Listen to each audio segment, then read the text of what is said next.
segment now. All right, will we see more? I know we mentioned this before, Gresh, in player breakdown. Do you think we'll see more of that Diggs development?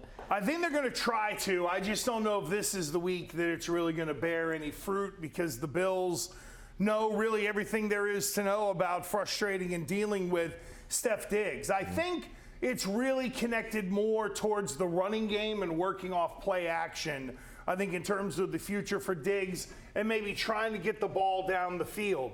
Now, look, I think we're at the point where he is arguably the most tenured and talented wide receiver they have. So if it's one-on-one and Drake May's got to throw one up in one-on-one coverage, he's the guy that you're probably going to target and let him try to go make a play.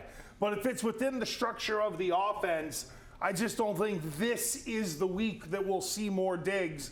But we will see more of him as long as they continue to run the ball and work play action. And you saw what they could do with him, Morgan. Yeah, I mean, I don't know if we'll see 6 receptions for 101 yards against the Bills like we did the Panthers, but it's the first time back for him since 2023. Right. So I think he might have a little bit of a chip on his shoulder, and he's a veteran heading into this primetime Sunday night matchup, something I think that the Patriots will rely on. Hey, here's another thing to remember, too. This guy's coming back from a knee injury, right? Like, I know that ACLs, it's almost like, oh, it's like getting an oil change now. You go get a new ACL, it still doesn't, you got to put in a ton of work. You got to come back. So this guy still probably needs a couple of weeks to really hit his stride. He didn't go on the Edelman plan and take the 4-game suspension and make sure his knee was ready. So we may have to give Diggs a little bit of grace here just in terms of coming back from the injury. Yeah, they got a good guy throwing the ball right now. I mean, Drake May, his development, you've seen it, steady increases, more so than last year. And I think something that's big is the last 2 or 3 games,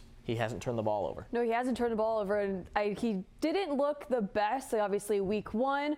But ever since then, I feel like he's gotten better every single week. He's taken care of the ball, no turnovers last week and no turnovers. What was that, against Miami? It was against, yes, it was, but I think he recovered that fumble in Miami.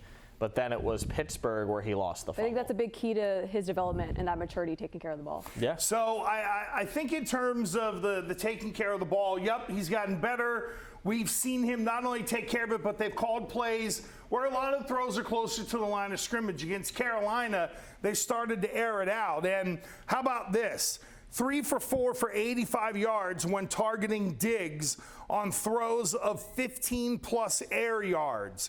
May had 9 completions on those throws all season entering Sunday. So for those who do want the deep ball, it's still got to come slowly, because what you don't want to do is deprogram the kid and think that, all right, we're just going to start chucking it now, and whatever the result is, whatever the result is. I think you still need to be layered and structured in the deep game and the deep throws, and make sure that if it is an interception, it's a little bit like I mentioned earlier, where it's one-on-one and you're throwing it up to let a guy try to go make a play. Right, those you can live with. It's the overthrows, it's the underthrows, it's those things that, of course, Drake has to keep an eye on. And I think he's doing a better job of getting his feet under him whenever he does throw, whether it's in the pocket or even on the run. You know, like Drew Bledsoe was really famous for back foot and just flipping it out there with the old arm strength that he had.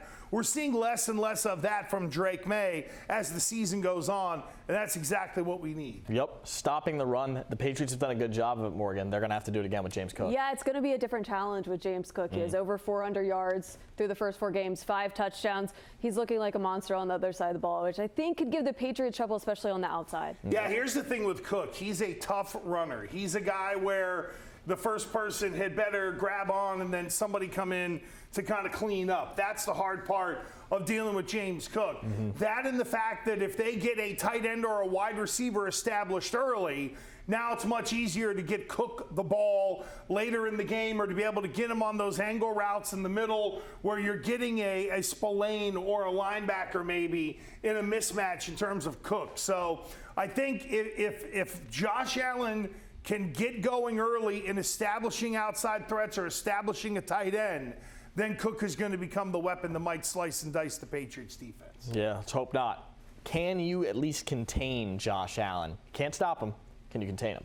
I think you can try, but how many people have figured it out so far? Tough. I mean, it's something that the Patriots that can work with. The Bills have been seeing them play with their food a little bit this season. You saw that in last week's game against the Saints. They stayed close. I think Gresh mentioned earlier, key to this, staying close on the scoreboard, try to exploit that a little bit. Well, in limiting Allen, it really means don't let him run around and make hero plays. Yeah. If he stands in the pocket and makes good throws, that's a little different than your pass rush is breaking down and he's running through the middle of the defense because you have no pass rush integrity. So there's a lot of things you can do to limit Allen, and he can still go make plays. But for me, it's really don't let him be an escape artist. And if he does get on the run, make sure to get him down, because he's the kind of guy where if you try to hit him with the old 1952 flipper, you'll just bounce right off of him and he's running down the end zone for a touchdown. So you're not going to shut the guy down. You just aren't. Yeah. But can you limit one aspect of his game?